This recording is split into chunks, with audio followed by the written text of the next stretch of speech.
Ayant tout d'un adolescent typique, Mark Grayson ne sort en effet pas du lot à première vue. Des parents aimants, la mère au foyer et le père auteur à succès, des études normales dans un lycée normal avec des potes normaux. Mais voilà qu'arrive la puberté bien tassée et Mark commence à comprendre que finalement il n'est peut-être pas si normal que ça après tout. Des pouvoirs se développent en lui. Il vole, il est super fort, très résistant, super rapide, et il avait vraiment hâte. Car en effet, ce que Mark sait depuis toujours mais que le lecteur découvre, c'est qu'il est le fils d'un super-héros, et pas des moindres, le puissant Omni-Man en personne, défenseur de la Terre et sans doute son plus grand atout. Mais dès lors, pas facile pour Mark de résister à la tentation de s'embarquer lui aussi dans l'aventure super-héroïque et de mettre ses nouveaux pouvoirs à l'épreuve. Sous le pseudonyme d'Invincible, Mark va accompagner son père sur certaines interventions mais aussi apprendre à faire ses preuves en solo, se faire remarquer des autres héros de son âge et surtout des citoyens normaux qui découvrent son existence avec joie.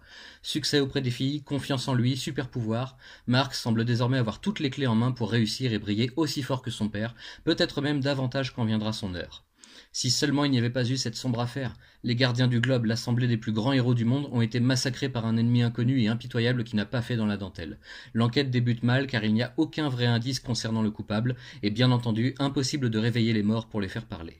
Sans le vouloir, Mark va soudain mettre les pieds dans un bassin bien trop grand pour lui et se retrouver embarqué dans une histoire qui le dépasse totalement. Un peu d'aide serait la bienvenue, évidemment, mais encore faut-il être certain de pouvoir accorder sa confiance aux gens autour de soi, ce qui n'est plus le cas de notre jeune héros au repère totalement chamboulé. Ce qui commence comme une joyeuse série sur la vie quotidienne d'un adolescent super-héros devient assez vite un vrai drame qui se joue sur plusieurs niveaux, et on peut remercier 1000 fois le talent de Robert Kirkman pour inventer des histoires aussi poussées et parfois aussi tordues.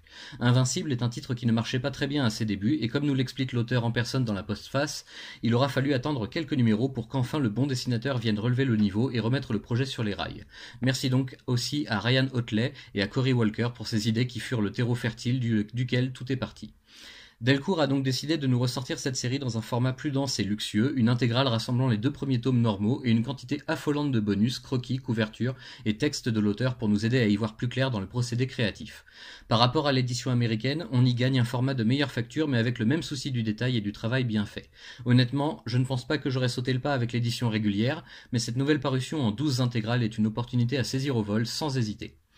Invincible, c'est un style bien particulier, sobre et simpliste par moments pour ce qui est des designs, mais avec un vrai attrait pour choquer le lecteur et le pousser à voir plus loin que ce qu'on lui montre au fil des pages, grâce notamment à un humour très présent et bien dosé.